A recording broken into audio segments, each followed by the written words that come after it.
sure the train comes to a complete stop before you move forward. Thank you. Now leave a clear pathway for customers to get off the train. There's too many people at door 2 and 3. Move back. Hello everyone, welcome back. I'm Lee. Today I want to talk about a suburb that people always seem to have very strong opinions about, Tarneit. Some people say it's Little India. I have been living in the suburb right next to Tarneit for almost 5 years now.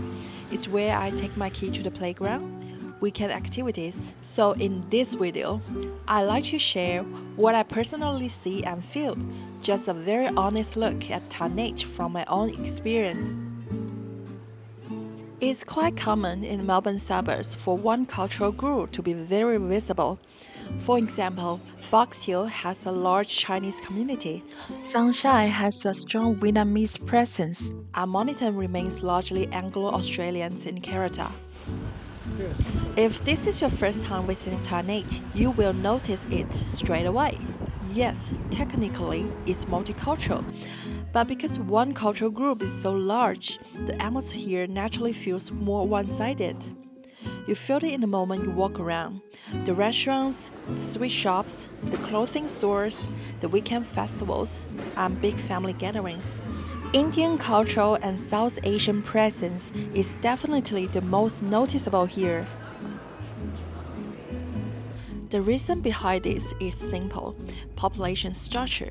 According to 2021 data, around 21% of Tarneit residents identify as having Indian ancestry, and some parts of Tarneit, especially the northern areas, are even higher, compared with roughly 4% for Victoria as a whole. There are many suburbs in Melbourne with such a concentrated cultural profile. That's probably one of the highest numbers in Melbourne, and it shapes everything about the place. So when people say Tarneit has a little Indian vibe, I understand what they mean.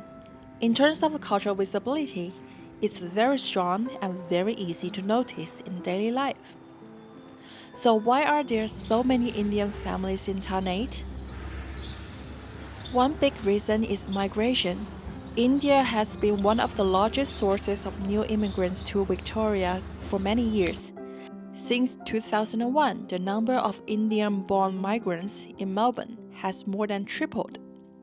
And because Indian migration has been the largest in Victoria, naturally, the biggest share of budget-conscious new arrivals also come from that community. When you add housing, the picture becomes clearer.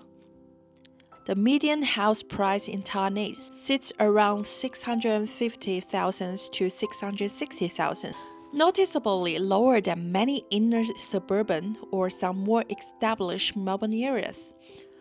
The suburb also has a large supply of new houses, new estates. For those immigrant families who are working with a tighter budget, Tarneit is a very practical option. And then there's the community network effect. When a suburb has a strong Indian or South Asian population, a natural support network forms. Familiar faces, language, food, and cultural spaces. That makes it much easier for new families to settle in. Put all that together, Tarneit becomes especially attractive for Indian background families, not just because it's cheaper, but because the community identity there is already strong. So is Tarneit right for you? I think it really depends on the kind of community atmosphere you want and what stage of life you are in. In my personal view, Tarneit is a great fit for you if you are working with a tighter budget, if you prefer newer, larger house with more space for a growing family, if you enjoy or at least feel comfortable in a strong South Asian or Indian cultural atmosphere, and you don't mind that one culture is very visible. So who might find Tarneit less suitable? It is just my personal take, but if you're thinking about moving here, there are very few things you might want to keep in mind. It's probably not ideal for people who don't drive and rely on public transport. Tarneit is like many other outer suburbs of Melbourne is not walkable and is very car dependent. You will most likely need to drive to the shops, drive your kids to school, drive almost everywhere. Stop before you move forward, thank you. Now leave a clear pathway for customers to get off the train. And if you rely on peak hour trains and really hate packed, stressful commutes, Tarneit can definitely test your patience.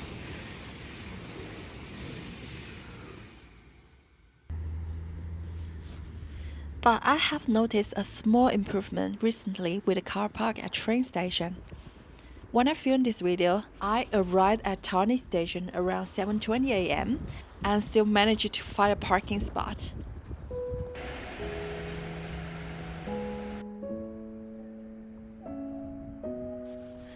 Tarneit has a very different feel compared to more traditional Anglo-Australian suburbs. The ones with older mature trees, classic red brick homes, neighbors who live there for 20 or 30 years, and those relaxed Saturday farmers market. Life there feels very settled, and if that's what you're looking for, Tarneit probably won't give you that. Some of the newer estates still look like they were installed last Tuesday. And the neighborhood as a whole is much younger and more fast-paced. You see a lot of young working families, multi-generations households helping with childcare, and many residents who are still fairly new to the area and settling into their routines. Many of the newer estates also have smaller block sizes compared with older suburbs, and because everything is so car dependent, the local streets can feel quite busy with traffic and family activity, especially on weekends. If you are sensitive to noise, density, or prefer a quieter environment, this is something worth keeping in mind. Tarneit has grown very fast and the infrastructure is still trying to keep up.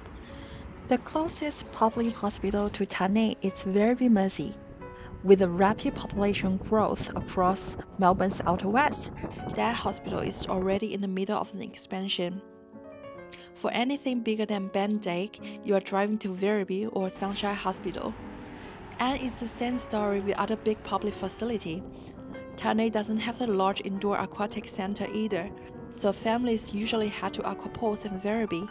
When it gets busy, especially on weekends, it can feel really packed. And for now, you will quickly learn that your second home is just Werribee, which is something to think about. On the education side, houses go up super fast. Sometimes feels like an empty lot magically turns into a double-story overnight. But schools definitely don't grow at the same speed.